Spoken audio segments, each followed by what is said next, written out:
มีห้างอยู่กันตัวนี้มากินน้ำแม่ว่าจะเอาลูกนกเขาตัวนั้นมันจะเวียกเขาจะนกเขาแต่ว่าในข้าวฝ่ายมาเชื่อแล้วเวียกแล้วปีใหม่มายมมันออกมันเบาะฟ้ามันเลยมันก็นิ่งครับบ่ปกติมาลงขึ้นไปซองเบิ่งมาแต่เดือนปีใหม่เห็นอยู่ก็เลยไปเลยเห็นแต่ห้างโอ้ไหว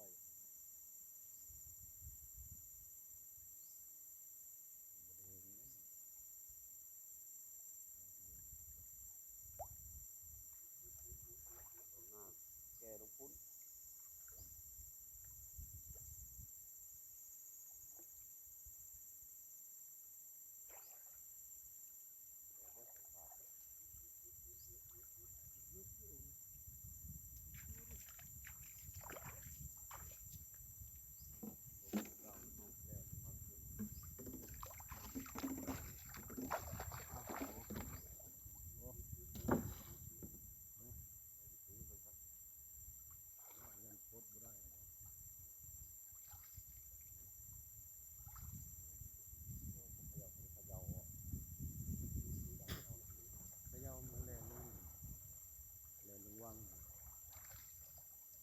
แต่ตกความไปนั่นแน่เป็นไหลตัวเพิ่งไหลตัวเพิ่ง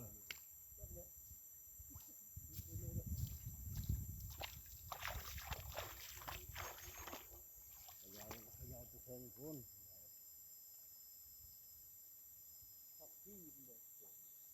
ยิ้มแล้ว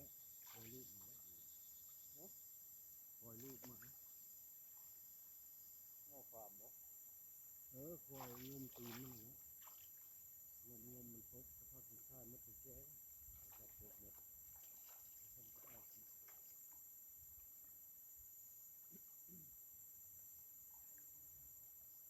บัดเด้อของเสริมล้ำบ่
ไปหอมหมองมันนะ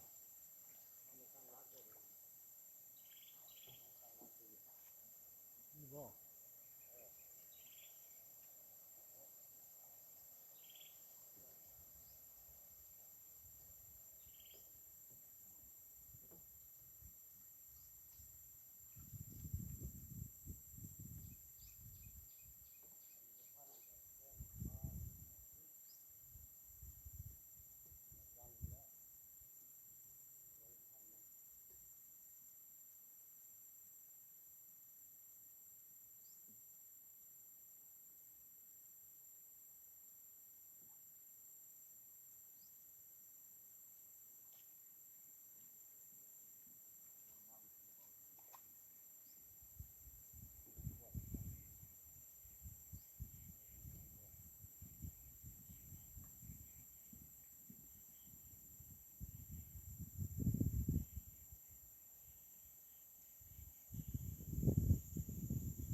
หมอง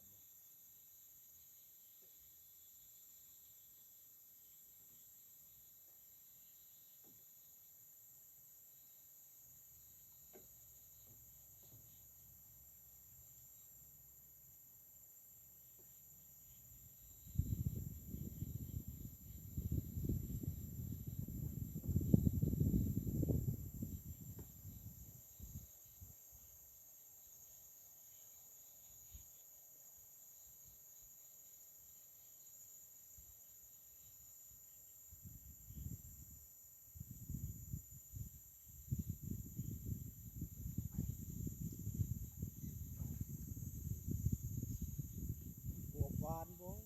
บวบคม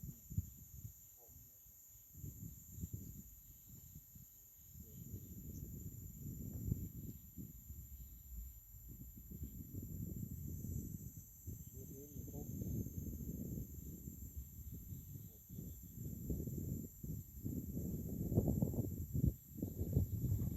ลองแล้ว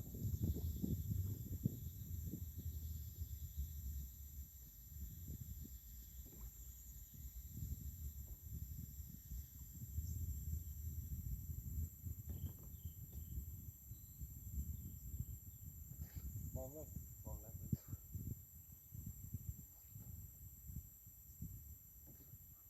เห็นอยู่บ่ พอ มีสมองเนาะ ยึดกันเลย มาลายทางกินเนี่ยโอ้ปวดกิน ปวดไปเลยปวดเอาเลย ปวดนอนเลยได้ยินก่อนอยู่กูบอกมันแบบมาให้ปานพบอยู่คนนะผมไม้นะมามองนี้มันออกได้ได้มองแดง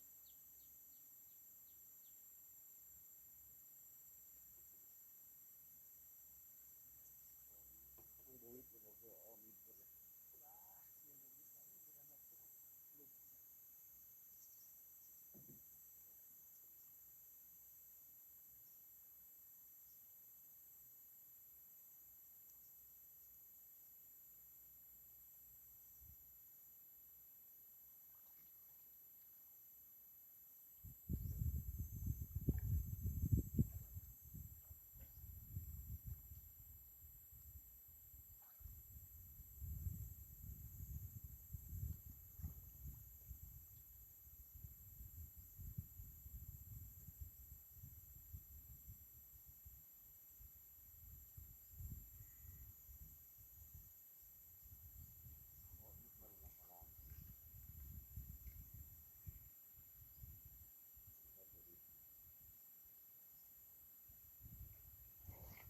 หมดแล้วหัวอุบหมดแล้วพัง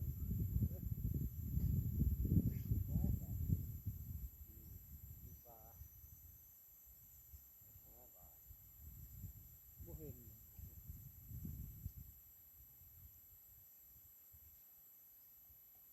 เว้นมาซ้ำ4 โมง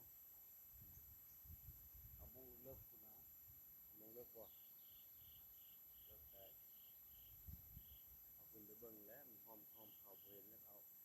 เลย เฮ้ยผมกำลังเริ่มเห็น เห็นที่บอกเห็นเราบริเวณดอนเงาะไปบ่ มีอยู่เป็นโน ไอ้ดอน เริ่มมาแล้วมันจอบอยู่จอบมันเริ่มมาแล้ว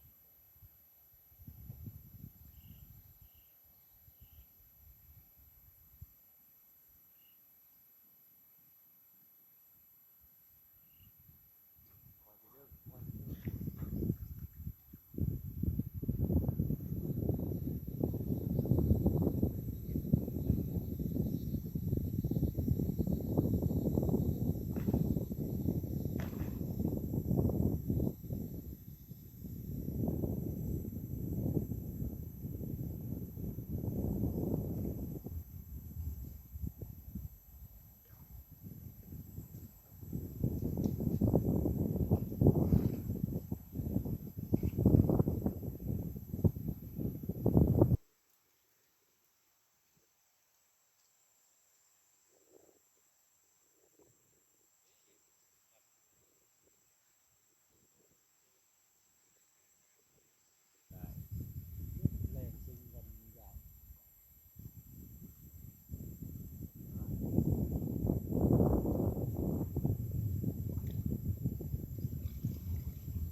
เออ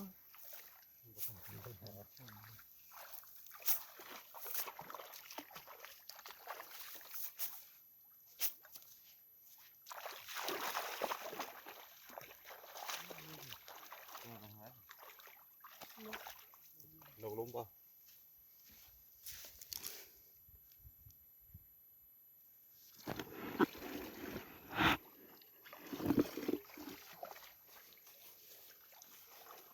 หรือว่าเบ้ลงบุพุ่นเลยเป็นนะ กระจับพุ่น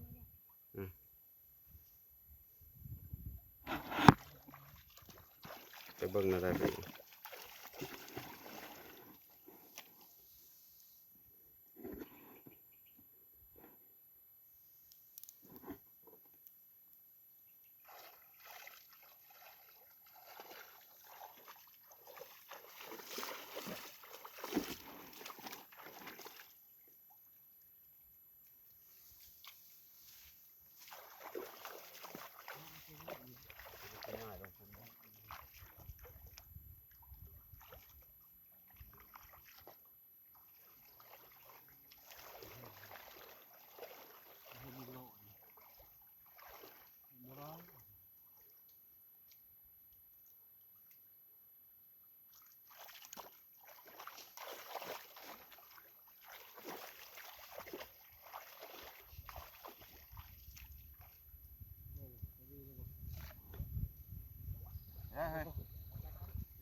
เว้ลงไปพุ่นแล้วก็เราไปตั้งพุ่น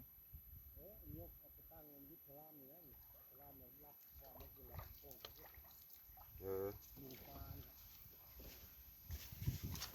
เล็ดเป็นยุก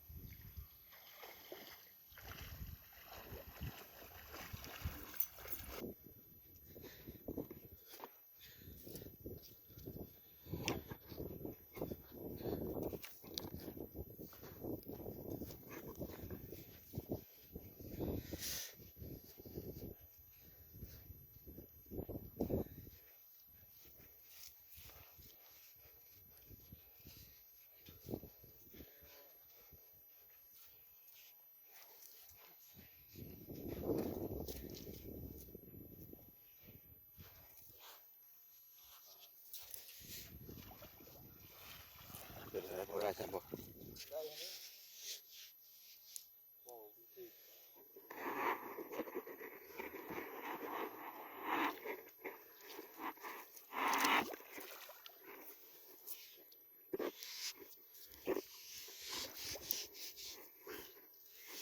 เก็บภาพแม่เฮ้ยจังเลยหน่อยเด้อเก็บภาพก่อนแม่ว่ะ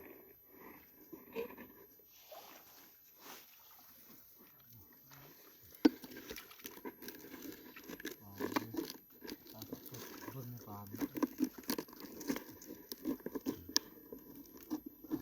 ถ่ายทอดสดถ่ายไว้เป็นวิดีโอไว้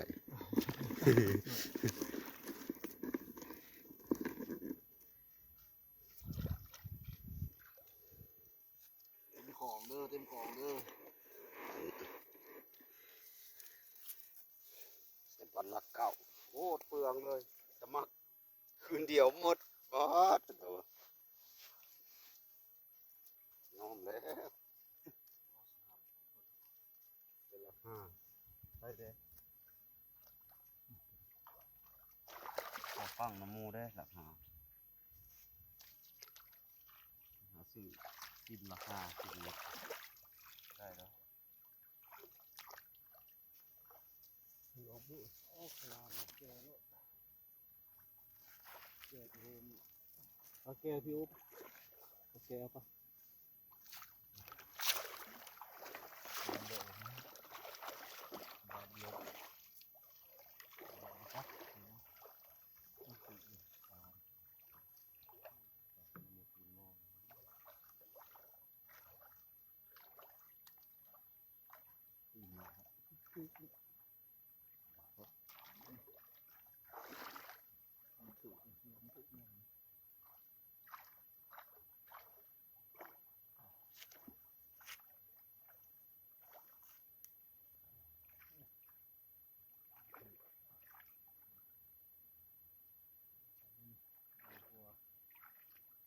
ลูกเอาปะ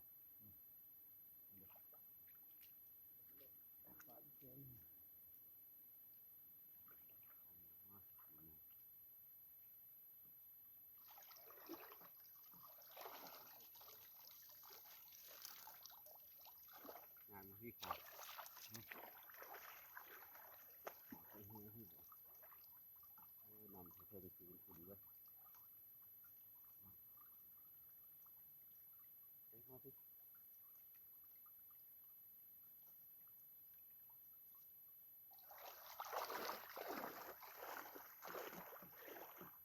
เนี่ย เปิดมันหน่อยขายอันนี้ เพื่อเปิด